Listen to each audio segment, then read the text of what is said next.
Hey guys, Buffing Game back today, bringing out a video, and today we're going over some tactical assault rifles from Call of Duty Modern Warfare 2019 here. As we're getting close to the build-up for Modern Warfare 2 later on this year, I wanted to revisit. I do have my weapon wish list coming out here in multiple parts probably this weekend, it looks like. So I wanted to start things off and kind of revisit some tactical assault rifles here for Modern Warfare 2019. Now, this isn't going to be all the assault rifles or all the tactical builds for them, but some of my favorites right now that I'm using in Warzone, specifically Rebirth and the buyback modes when they are available, and they're very viable. So let's go ahead, we'll back out. First off, take a quick glance at our the old school operator screen from Modern Warfare. I love this operator screen, really amazing. Can't wait to see what they do with this in Modern Warfare 2.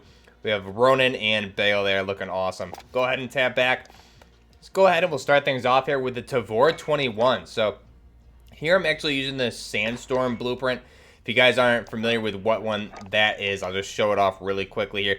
You can see it's that multicolor, the tan and black. Looks really good. However, when you build it up with a Tavor 21 with the longest barrel for the M-Lock handguard here from Midwest Industries here, this extended handguard, or the swapped out handguard, I should say it is, and extended.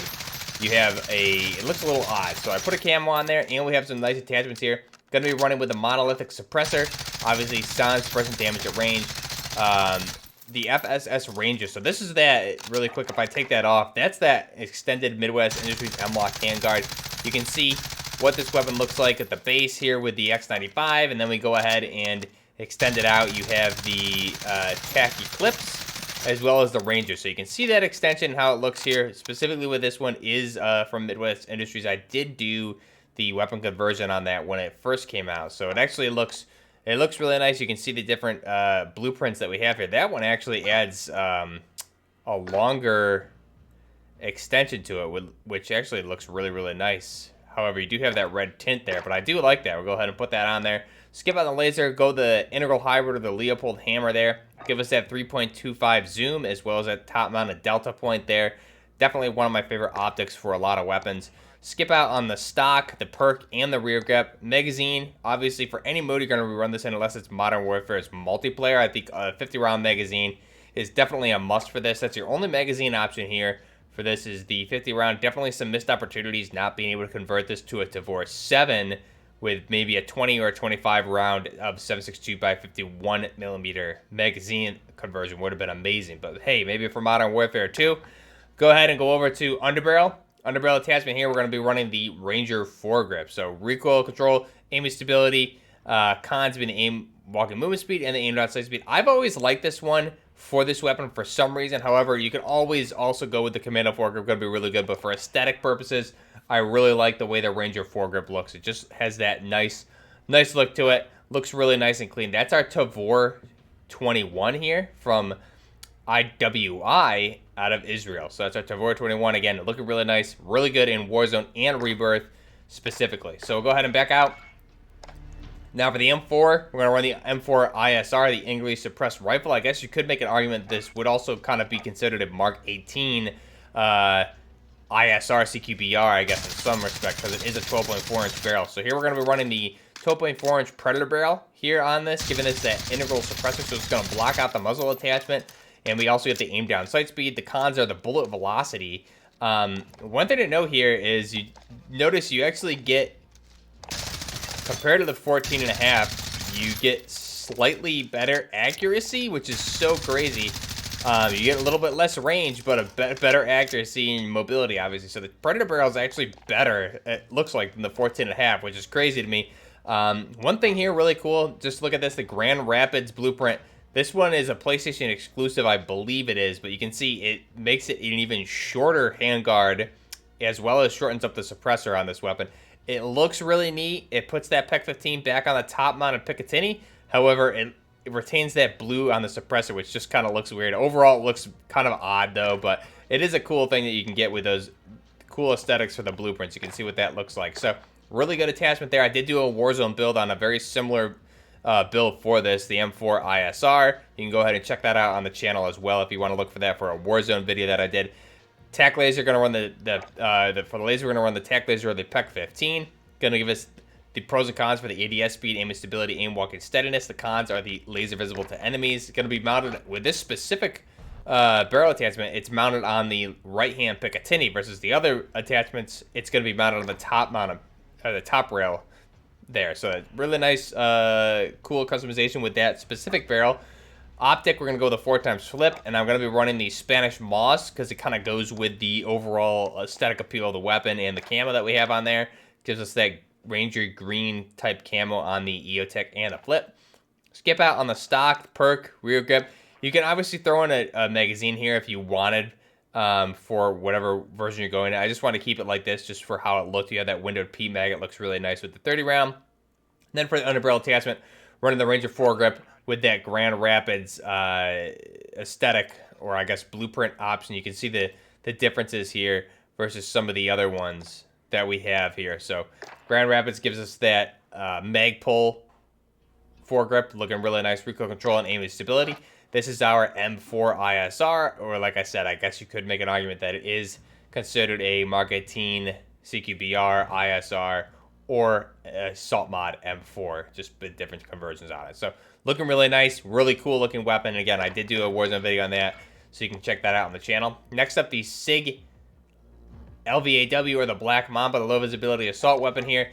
My favorite weapon probably of all time outside some really tacked up AKs. So this thing, just amazing. We're going to be running pretty much very similar attachments to what I've covered in the past. However, I think this one, there's something special about this weapon with the base 30 round magazine on it. However, obviously, high rate of fire of 900 rounds per minute. You're going to chew through this. So if you're playing any mode, no matter what it is for Warzone, you're going to want a 60 round magazine on this thing. But for Modern Warfare's multiplayer, you can definitely get away with a build like this with a base 30 round magazine on there. Gonna run the Tempest Cyclone, which is that integrally suppressed barrel. Gonna increase their sound suppression because it obviously has a suppressor. Bullet velocity also gonna go up. And the cons are the aim down sight speed, which we're mitigating with the tack laser. Again, gonna give us that top Picatinny PEC 15. 4x slip on this thing, just looks really beautiful on there. And then the M13 skeleton stock, just give it that SIG MCX Rattler type appeal to it. And then the same foregrip as we just covered with the M4, going to be that Ranger foregrip on this weapon for the recoil control and the aim and stability. And again, it gives us that nice mag pull vertical foregrip, looking really nice on this weapon. The Sig Lvaw, or the Black Mamba, definitely want to see this thing make an appearance in Modern Warfare 2. So let me know what you guys think of that one. Backing out, AK-74M. Pretty neat looking build here. Again, we're going to run that PBS-4, the monolithic suppressor on that. The Spetsnaz Elite barrel, which one of the better barrels. For some reason, I prefer this one over the RPK or the Romanian. If you're going to run anything, I would run the Spetsnaz barrel or even the base barrel. But the Spetsnaz barrel gives you that increased damage at range and bullet velocity, which this weapon definitely needs. So we'll run that. It gives us that nice, again, I believe it's actually modeled after Midwest Industries handguard.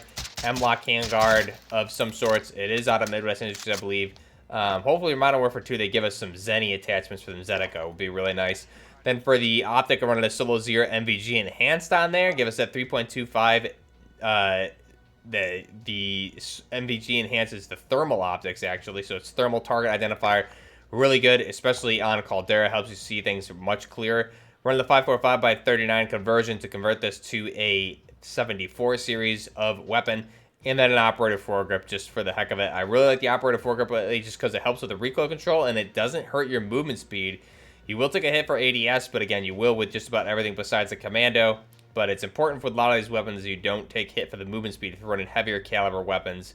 Like if I were to run this in the 7.62x39 configuration, or on weapons like the Scar or things like that, where you're going to be moving slower with the heavier ammunition. So just something to keep in mind. The AK-74M looking really nice on this weapon. Go ahead and back out, and we'll take a look at the Ash 12 or the Shock 12. So again, the Odin, really great gun. One of my favorite guns in Modern Warfare. I definitely want to see this in Modern Warfare 2. This thing just looks beautiful, no matter however you build it. The Odin factory barrel, the 420mm, going to give us that shortest barrel option. It has that big fat muzzle brake on there, extended from the barrel, which looks nice on this out of the handguard by default. So we'll leave that. Going to run a tack laser, the Combat Corp holographic, or an EOTech on that top-mounted carry handle. We're going to run the FTAC XL Elite Comb, which is going to be a buttstock option for the ADS speed, and the cons being the aim and stability.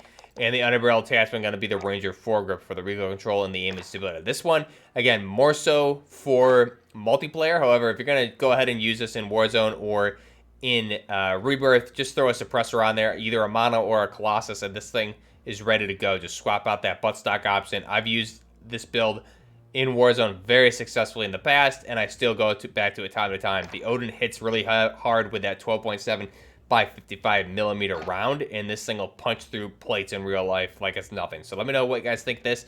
The Ash 12 or the Shock 12. Hopefully we see this thing in Modern Warfare 2. Next up, we have the Famas. So the Famas, definitely a weapon you never really want to use unless it's in Modern Warfare multiplayer. But this one here, the Desert Rat blueprint, is a really nice looking blueprint. I like this one a lot, giving us a Famas F1 design here. Gonna throw on the Tactical Suppressor, skip out on the barrel, and the tack laser for this one. You can obviously adjust this however you want it. 4x flip comes with this blueprint, and it has, again, that nice desert camo on there. Looks really aesthetically appealing. Give us that EOTech and the 2-time enhance, or the 3-time enhance in this case. The stock option, going to go with the Forge Tac Ballistic Pack, or Ballast Pack, excuse me. The aim and stability will be the pro there. Looking really nice. Skip out on everything else. Magazine options, you have a 50 and 60 if you wanted. And then the Merc foregrip, again, this is Merc foregrip, comes with this blueprint, so it does, by default, have that desert-type camo on there. Looks really nice. Again, this is a Famas F1 conversion, I believe, with this blueprint. Looks really, really cool. Like to see the Famas in Modern Warfare 2. However, I would love to see the ability to go full auto with this thing. Let me know what you guys think about that down below.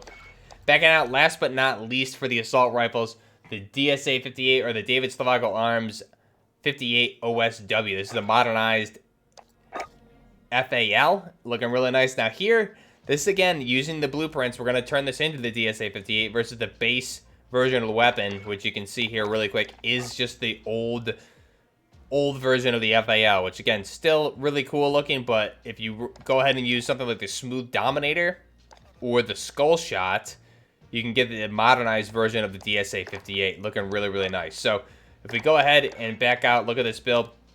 Gonna run the Tactical Suppressor, because unfortunately, they ruined the monolithic on this. They gave it a PBS 4. At some point, I believe it was season 2 or 3, when it used to be a correct suppressor, a Western suppressor, and they gave it a Russian suppressor. I'm not sure why, so for that, I'm going to go with the Tactical Suppressor for the sound suppression.